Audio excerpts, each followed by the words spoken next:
Usa ka re-elected barangay kapitan sa Zamboanga City ang gipusil patay samtang padulong kini sa barangay hall alang sa unang adlaw niini sa pagpanerbisyo.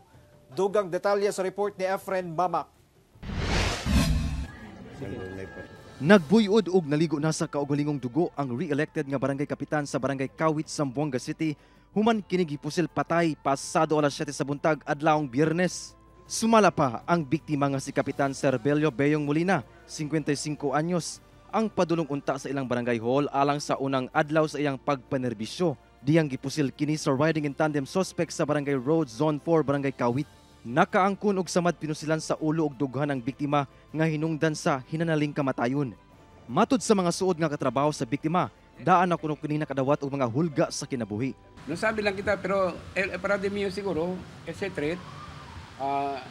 Cuando yan announce el COMELEC, pursuit el SK and barangay election.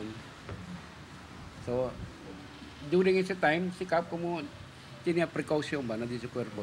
Actually, tan verify pa tayo sa kami information, no? So, si Kosa mga information tayo entra. So, tan validate tayo si kami. Gilayong gitagad na sa kabanay ang patayng lawas sa biktima.